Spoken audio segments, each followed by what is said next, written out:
வெள்ளச்சாமி என்ன விஷயம் தெரியுமா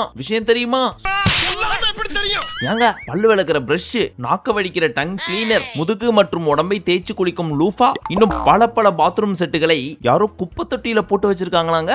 அதுவும் எல்லாமே யூஸ் பண்றது பாத்ரூம் உள்ளதான் கேமரா இல்ல அப்படின்றதுனால தன்னோட வக்கர புத்தியை கொண்டு யாரோ ஒருத்தர் செய்த வேலை தான் இது. யாருங்க இப்படி பண்ணிருப்பா? நிஜமாவே இது யாருன்னு கண்டுபிடிச்சே ஆகணும். ஒருவேளை அதுக்கு முன்னாடியே உங்களுக்கு தெரிஞ்சு அப்படின்னா கமெண்ட்ல சொல்லுங்க. எனக்கு மேலதான் ஒரு சந்தேகம். ஏன்னா இது வரைக்கும் அந்த சீசன்ல இந்த மாதிரி ஒரு கேரக்டர் பார்த்ததே கிடையாது. என்னதான் கோவமா இருந்தாலும் மைக்க கழட்டி வச்சு அசிங்கமா திட்டி கேள்விப்பட்டிருக்கோம், பெட்டை உடச்சு ஓட்ட போட்டு கேள்விப்பட்டிருக்கோம். ஆனா ஒருத்தனோ ஒருத்தையோ யூஸ் பண்ற பிரஷ், டங் கிளீனர், லூஃபாவெல்லாம் தூக்கி குப்பை தொட்டியில போடுறாங்க அப்படின்னா அவர் யார், எப்படி இருப்பாங்க, எந்த மாதிரியான சிந்தனை கொண்டவராக இருப்பார் அப்படின்றதெல்லாம் நோண்டி நொங்கி எடுப்போம். பொறுமையா வீடியோவை பாருங்க. இப்ப ஆரம்பத்துல இருந்து போயிடலாமா? உங்களுக்காக நாங்க எல்லாரும் எவ்வளவு நேரம் வெயிட் பண்றோம் தெரியுமா? சீக்கிரம் டிக்கெட் போடுங்க. ஆக்சுவலா இந்த மேட்டர் எங்க இருந்து ஸ்டார்ட் ஆகுது அப்படின்னு பார்த்தா நம்ம சபரி தான் சொல்லிட்டு இருக்காரு. ஏன்பா நான் கக்கூசுக்கு போனேன், அங்க பார்த்தா யூஸ் பண்ற பிரஷ், டங் கிளீனர், லூஃபா இது ஃபுல்லா குப்பை தொட்டியில கிடக்கு. யாரு என்னெல்லாம் தெரியாது, நான் உங்ககிட்ட சொல்றேன், மனசுக்குள்ளேயே வச்சுக்கங்க. இதை நான் கண்டுபிடிச்சு களை எடுக்க போறேன், அது வரைக்கும் அமைதியா இருங்க அப்படின்னு சொல்றதை கேட்டு வினோத் கமரு கிட்ட சொல்லிட்டு இருக்காரு. ஏன்பா இது யாராவனா இருக்கலாம்பா, ஏன் சொல்றவனா கூட இருக்கலாம்பா அப்படின்னு யாரையோ கலாய்க்குதா இல்ல பக்கத்திலே வேஷ்டி கட்டிட்டு இருக்கிற இந்த சபையை கலாய்க்கிறாரான்னு தெரியல. திரும்புற பக்கம்லாம் திருட்டு பசங்க தான். அதுக்கு என் பக்கம் பாக்குறேன். இந்த பக்கம் நம்ம சுபிக்ஷா வியானாவை தனியா கூப்பிட்டு, ஏங்க உங்களை ஃப்ரெண்டு மாதிரி தான் நினைச்சேன், என்ன போய் நேத்து அந்த ரேங்கிங் டாஸ்க்ல அப்படி சொல்லி விட்டீங்களே, 2வது பொசிஷனுக்கு இவங்களாம் டிசர்விங்கே கிடையாது அப்படின்னு சொல்லி, அப்படி என்ன உங்களுக்கு என் மேல காண்டு அப்படின்னு கேட்க, இல்லைங்க நான் உண்மையா தான் பேசினேன், உங்களுக்கு நிறைய துடிப்புகள்லாம் இருக்கு, ஆனா அதை இம்ப்ளிமெண்ட் பண்ண தெரியல. என்னோட கருத்தை நான் சொன்னேன், உங்களோட கருத்து என்ன பத்தி என்னவோ அதை நீங்க சொல்லிக்கங்க, அதுக்கு ஒன்றும் நான் வருத்தப்பட போறது கிடையாது. எனக்கு 6th பொசிஷன் கொடுத்திருந்தாங்க, அதுல நான் ஹாப்பி தான். என்னதே ஹாப்பியா? நேத்து எனக்கு வருத்தம்னு சொல்லியிருந்தீங்க.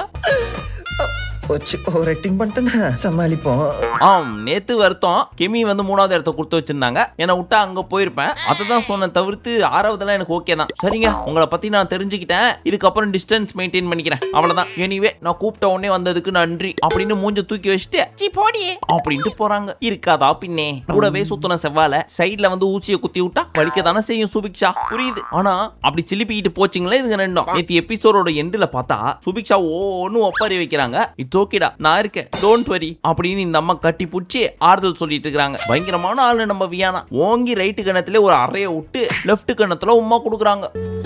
சர்வ சாதாரணமான விஷயம். அப்புறம் நேத்து ஜெனி பேசின அன்சீனை பாத்துருந்தீங்கன்னு வச்சுக்கோங்களேன், அங்க ஜெயில பாருக்கும் விக்ரமுக்கும் ஒரு கிளாஷ் ஆகி போச்சு. அதனால அந்த அம்மா இவரை திட்ட, இவர் அந்த அம்மாவை கலாய்க்க இப்படியே போயிட்டு இருந்தது. ஒரு பாயிண்ட்ல மார்க் பண்ணி நடந்து போறதுக்கு முன்னாடி போடியே அப்படின்ட்டு போயிருப்பாரு நம்ம விக்ரம். இத வந்து நம்ம அரோரா இருக்காங்கல்ல, அவங்க காலங்காத்தால கேக்குறாங்க, என்ன விக்ரம் போடின்னு சொல்லிட்டீங்க, தெரியாம சொல்லிட்டீங்களோன்னு நினைச்சேன். எப்படி சொன்னீங்க? நான் தெரிஞ்சுதான் சொன்னேன். தெரிஞ்சு சொன்னீங்களா? ஆமா அவன் மட்டும் என்ன வேணா பேசுவா, நான் பாத்துட்டு சும்மா இருக்கணுமா, அதனாலதான் போடி லெவலுக்கு போலாம் அப்படின்னு சொல்லிட்டு மோட்டு போடு அப்படின்ட்டு வந்துட்டேன். அப்ப தெரிஞ்சுதான் சொல்றீங்க. ஆமா அவன் மட்டும் விக்ரம் வக்ரம்லாம் சொல்லாமா, அதெல்லாம் தப்பு இல்ல. அது சரி விக்ரம், வக்ரம்னா என்ன? வக்ரம் என்றால் வக்ரம் ஒரு மாதிரி தப்பான எண்ணத்தோட பாக்குறது, தப்பான பார்வை கொண்டவன், இப்படி எப்படி வேணா வச்சுக்கலாம்.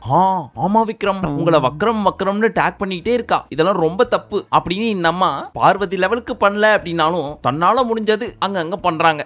ஒன்றும் விளங்கவில்லையே மன்னா. புரியலையா? ஒண்ணும் கிடையாது. முந்தா நேத்து நடந்த நடுவரல் மேட்டர் இருக்கு தெரியுமா, அது ஒரு டைம் தான் அரோரா பண்ணாங்க. ஆனா அது எப்படி நம்ம பார்வதி எல்லார்கிட்டயும் சொல்லி பூதாகரமா பெருசாக்குனாங்களோ அந்த மாதிரி சின்ன மேட்டரை பெருசாக்க முடியுமா அப்படின்னு கேட்டா அரோராவால பண்ண முடியாது. இருந்தாலும் ஒருத்தர் உசுப்பேத்தியாவது பார்வை அடிக்க வைக்கணும் அப்படின்னு குட்டி மூல லெவலுக்கு யோசிச்சிருக்காங்க. அதோட விளைவுதான் விக்ரம் கிட்ட போடுற இந்த பிட்டு. பட் இத பத்தி பேசிட்டு இருக்கிறப்போ அங்க இருந்து கண்ணாடி போட்டு கிளம்பி வந்துட்டாங்க மிஸ் பாரு. சோ அவங்களே கூப்பிட்டு, ஏ பாரு நம்ம 2 பேரும் ஃப்ரெண்ட்ஸ் தானப்பா, என்ன வக்ரம்னு மட்டும் சொல்லாதப்பா. அது அடிக்கடி சொல்லினே இருக்காரா, ஏன்னா வக்ரம்னா ஒரு மாதிரி ஹராசிங்கா ஏதோ தப்பா இருக்குப்பா, ப்ளீஸ்பா வேற என்ன வேணா என்ன சொல்லி கூப்பிடு, அப்படிலாம் ஒண்ணும் இல்லையே, ஹராஸ் பண்ற மாதிரிலாம் கிடையாது. வக்ரம் என்றால் உள்ள ஒண்ணு வச்சுக்கிட்டு வெளியே ஒரு மாதிரி ஸ்வீட்டா நடந்துக்கிறது. ஆமா பாரு இது ரொம்ப தப்பு பாரு அப்படின்னு அரோரா உள்ள பூர நீங்க எப்படியே பேசிட்டே இருங்க, நான் போய் குளிச்சுட்டு வந்துட்டு இதை கண்டினியூ பண்றேன். ஏய் இருப்பா, டக்குன்னு முடிச்சுட்டு போயிடலாம்ப்பா, நீ வக்ரம்னு மட்டும் சொல்லாம இரு, வேற என்ன வார்த்தை வேணா சொல்லிக்க பாரு. ஓகே I will try அப்படின்ட்டு போயிட்டாங்க. இத சொல்லாம இருந்தா கூட அந்த பீஸ் மறந்துருக்கும், இல்ல வக்ரம்னு சொல்றப்ப ரியாக்ட் பண்ணாம இருந்தா கூட மறந்துருக்கும். ஆனா 40 டேஸே இப்பதான் முடிஞ்சிருக்கு, அதுக்குள்ள வாலண்டியரா போய் வக்ரம்னு சொல்லாதீங்க அப்படின்னு நீயே மாட்டிட்டேனா? அந்த பீஸ பத்தி இன்னமும் உனக்கு தெரியல? ஓ உனக்கு இந்த வார்த்தை பிடிக்காதா? இருடி, என்னைக்காவது என்கிட்ட பிரச்சனைக்கு வருவல்ல, அப்ப இந்த வார்த்தையை போட்டு உன்னை அடிச்சு காலி பண்ணி கம்ப்ளீட்டா பிரேக் பண்றப்பா அப்படின்னு உஷாரா இருக்கும். ரொம்ப டேலண்டட் ஃபெலோன்னு நினைச்சேனே விக்ரம் உங்களை. இப்படி சாதாரண ஒரு புத கோயில நீங்களே போய் வாலண்டியரா வந்துட்டீங்களே. வெள்ள பணியாரம் என் வாயை வாடகை எடுத்து இப்படி அநியாயம் மாட்டி விட்டியல. நெக்ஸ்ட் ஒவ்வொருத்தருக்கும் ஏதாவது ஒரு வகையில அடிக்ஷன் இருக்கும். ஒருத்தருக்கு காலங்காத்தால தம் அடிச்சாதான் கக்கா வரும், ஒரு சிலருக்கு நைட்டு சரக்கு அடிச்சாதான் தூக்கம் வரும். இவருக்கு இதான் வேலை.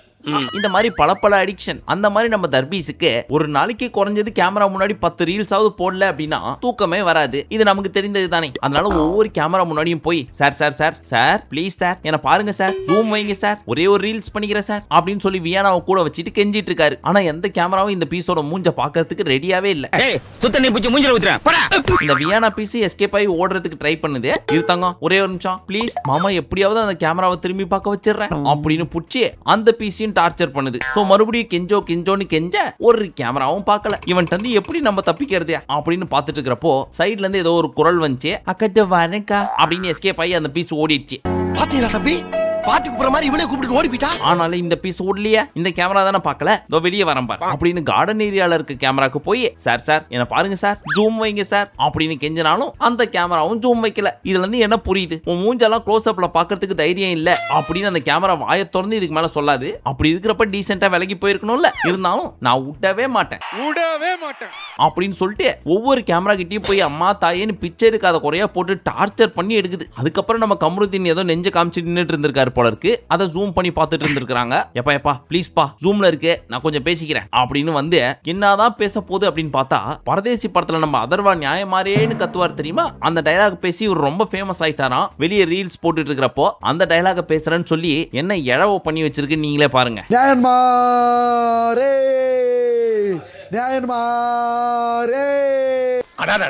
பிச்சைக்காரனா உங்க தொல்லை தாங்க முடியல. அடுத்து அப்பப்போ காலையில இருந்து 2 தடவை நாய் கொலைக்க கொரட்டை விட்டு தூங்கி இருக்கு இந்த FJ பைபிள்ல. இதை பார்த்துட்டு சும்மா இருப்பாரு நம்ம தலைவர், நீ தின்னு கீச்சதெல்லாம் போதும் கிளம்பி கன்ஃபெஷன் ரூமுக்கு வா அப்படின்னு வர வச்சு எத்தனை தடவை நாயை விட்டு கொலைக்கு விட்டாலும் நீ தூங்கிட்டே இருக்கிற, உனக்கு என்னதான் பண்ணலாம். இல்ல பாசே, ஒரு பக்கம் ஜெயில் தொல்லை, இன்னொரு பக்கம் ஜெயிலுக்குள்ள இருக்க தர்பீஸோட கொரட்டை தொல்லை, ரெண்டுத்துக்கு நடுவுல மாட்டிக்கிட்டு நைட் ஃபுல்லா ஒழுங்கா தூங்கல தலைவரே, அதனாலதான் தூங்கிட்டேன். இல்ல நீ திருந்த மாட்ட போ, இப்ப இருந்து ஆரம்பிச்சு லைட் ஆஃப் ஆகிற வரைக்கும் நின்னுகிட்டே இருக்கணும், போ போய் நில்லு அப்படின்னு விட்டார். 9 கிரகத்திலும் உச்சம் பெற்ற ஒருவன் படுத்துட்டு தூங்கலாம், நின்னுகிட்டு தூங்கலாம். அப்படின்னு நின்னுகிட்டே தூங்கினா என்ன பண்ணுவீங்க?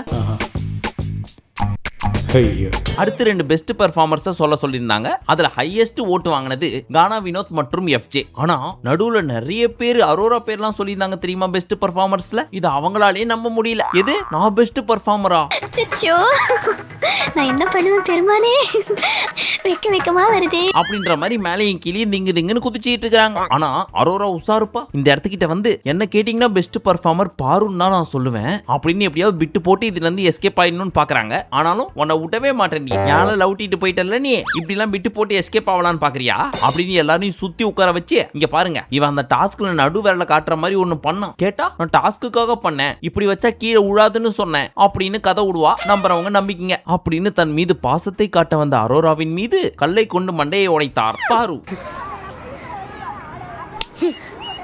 நீ என் ஃப்ரெண்டு தானே, போடா. ஆனா உன்னை நான் காப்பாத்துறேன் அப்படின்னு கெமி வந்து இல்ல அவன் அந்த தப்பான எண்ணத்துல சொன்ன மாதிரி தெரியல, ஏன்னா அப்படி வைக்க போறதுக்கு முன்னாடியே இப்படி வச்சா விழாம இருக்கும் அப்படின்னு என்கிட்ட சொல்லிட்டு தாங்க போனான் அப்படின்னு சாட்சி சொல்ல வந்தாங்க. இருந்தாலும் நான் விட மாட்டேன், யாராவது இப்படி அடுக்குவாங்களா? ஆஸ் பர் ரூல் அப்படிதானே அடுக்கணும். சோ அவ அப்படிதான் சொல்ல வந்தா, அது பேரு ஆபாச குறியீடு தான் அப்படின்னு கம்ரு மேல இருக்க பாசத்துல தன்னிடம் இருந்து கம்ருவை பிரித்து கொண்டு போய் விட்டார் அப்படின்ற வருத்தத்துல கோவத்துல இந்த பீஸ போட்டு அடிச்சிட்டு இருக்காங்க இந்த அம்மா. இத நான் சொல்லப்பா, அவங்களே அவங்க வாயால என்கிட்ட இருந்து தூக்கின்னு போயிட்டா என்னதான் இருந்தாலும் எனக்கு பொசசிவ்னஸ் இருக்காதா அப்படின்னு சொல்லிட்டு இருக்காங்க. இந்த உலகம் எவ்வளவு வேகமா சுத்துது பாத்தீங்களா? ஒரு பொண்ணுக்கு 2 பசங்க சண்டை போட்டுருக்க காலம் போய் ஒரு பையனுக்கு 2 பொண்ணுக்கு சண்டை போட்டுருக்காளுங்க. இதுல இந்த தர்பீஸ் வேற பாரு அவ உன்னை வெறுப்பேத்தணும்ன்றதுக்காகவே பண்றா பாரு. அதே மாதிரி துஷார் போறப்ப அழுதா பாரு, நடிப்பு பாரு அப்படின்னு இந்த பீஸ் சொல்ல கேமரா முன்னாடி இதை சொல்லுனேன், ரெஜிஸ்டர் பண்ணுனேன் அப்படின்னு நம்ம பார்வதி நல்லா ட்விஸ்ட் பண்ணி விடுது. ஆனா உண்மையிலே சொல்றேன்ப்பா, இந்த மாதிரி ஒரு வில்லங்கத்தை பார்த்ததே கிடையாது. எங்க எப்படி தட்டினா அது எப்படி போய் மக்கள்கிட்ட ரீச் ஆகும் அப்படின்ற லெவலுக்கு பிளான் போட்டு பர்ஃபெக்ட்டா எக்ஸிக்யூட் பண்ணுது இந்த பார்வதி.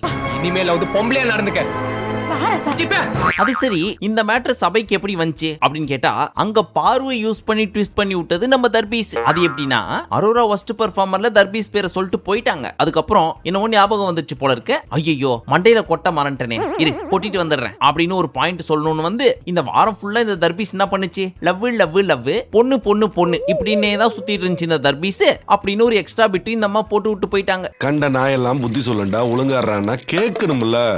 நீ சொல்லிட்டல்லப்ப, ஏன் போயிட்டு வந்து சொல்ற அளவுக்கு ஒரு வன்மம் அப்படின்னு கேட்டா, லாஸ்ட் வீக் டாஸ்க்ல இந்த 2 பீஸ் அடிச்சிங்கல்ல, பேசுறப்ப கூட சும்மா இருமானி அப்படின்னு அசிங்கப்படுத்தி விட்டார்ல தலைவர். அந்த காண்டு எடுத்துன்னு வந்து அம்ம நீங்க கொட்டுறாங்க. ஆனா சொல்றது எல்லாமே வாஸ்தவமான பேச்சு. எப்ப பார்த்தாலும் இந்த பீஸ் பொண்ணு பொண்ணுன்னு தான் சுத்துது. ஆனா லவ் லவ் லவ்னு ஒண்ணு சொன்னாங்களே, அத சொல்றது யாரு பாத்தீங்களா? டேய், நீலாம் அட்வைஸ் பண்ற அளவுக்கு நான் ஆயிட்டேன் பாத்தியா? ஆனா இந்த அடி அடிச்சதுக்கு அப்புறம் தர்பீஸ் பார்த்துட்டு சும்மா இருக்குமா? இருடி, உன்னை எப்படி அடிக்கணும்னு எனக்கு தெரியும் அப்படின்னு பார்வை ஏத்தி விட்டு அதுக்கப்புறம் வந்ததுதான் இந்த நடுவீரல் சம்பவம்.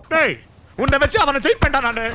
You are my champion. அடுத்து ஃபர்ஸ்ட் பெர்ஃபார்மர்னு 2 பேரை சொல்லியிருந்தாங்கல்ல, அதுல சூஸ் ஆயிருந்த 2 பேர் தர்பீஸ் மற்றும் கனி. சோ இவங்களை தூக்கி ஜெயில போட சொன்னாங்க. ஆனா பரிதாபம் என்னன்னா, முந்தா நேத்து நைட்டு ஃபுல்லா ஜெயில இருந்துட்டு நேத்து காலைல தான் வெளியே வந்துச்சு. இப்போ நேத்து நைட்டு திரும்பவும் ஜெயிலுக்கு போயிடுச்சு. அது சரி, இது ஜெயிலுக்கு போனா என்ன போகாட்டி என்ன, கேமரா இருந்தா போதும், எங்கேயா இருந்தாலும் வாழ்ந்துரும் இந்த உயிரினம். இது போதும் எனக்கு, இது போதுமே. இப்ப நம்ம அரோரா யாருமே இல்லாத பெட்ரூம்ல கமருதீன் கூட தனியா போய் உட்காந்துக்கிட்டு, நீ நினைக்கிற மாதிரிலாம் ஒண்ணு இல்ல.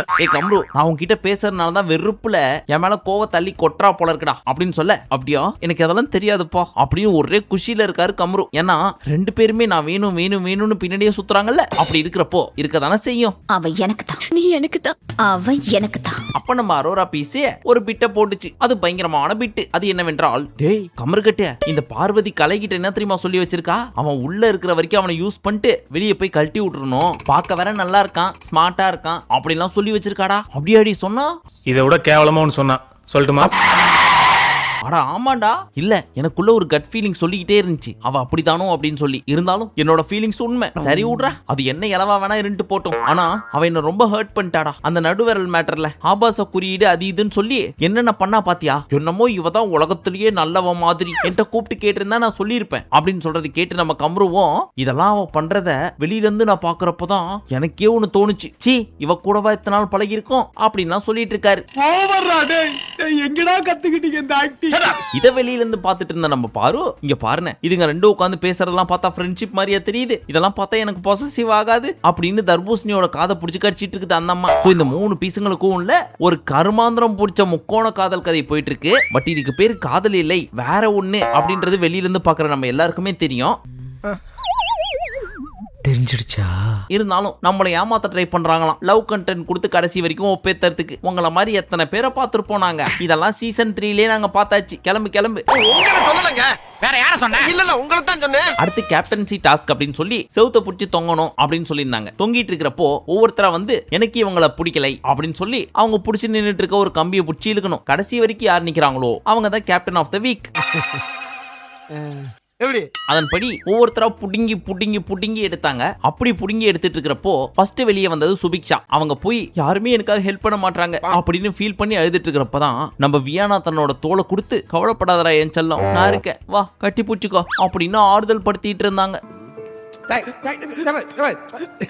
என்ன நான் இருக்கேன்டா, வளர்ந்து போயிட்டு இதான் நம்ம ஸ்டார்டிங்லயே பார்த்து முடிச்சாச்சே. அப்புறம் எதுக்கு தேய்ச்ச பாத்திரத்தையே திரும்பி தேய்க்கணும். அடுத்தது போயிருவோமா?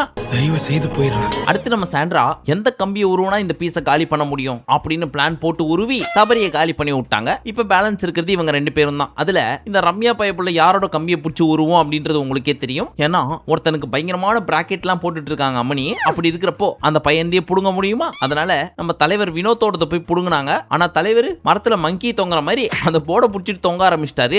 மரத்துக்கு மரம் தாவிக்கிட்டே இருப்பே, சில்வண்டு சிக்கு சிறுத்த சிக்காதுல. யோ இறங்கியா, இதெல்லாம் போங்காட்டம் அப்படின்னு சொன்னாலும், எது பிக் பாஸ் சொன்னாரா? அதெல்லாம் கேட்க மாட்டேன், நான் தொங்கினே தான் இருக்க போறேன் அப்படின்னு அதை புடிச்சு தொங்கிட்டு இருந்தாரு. அதுக்கப்புறம் பிக் பாஸே சொன்னாரு, ராசா அதெல்லாம் புடிச்சு தொங்க கூடாதுமா, இறங்கிடுறா கண்ணா அப்படின்னு சொன்னதுக்கு அப்புறம் தான் தலைவர் இறங்கினார். இதன் அடிப்படையில் இந்த வாரத்தோட கேப்டன் யார் தெரியுமா? தி கிரேட் தூங்கு முஞ்சி FJ. புகழ்ந்தால் பிடிக்காது.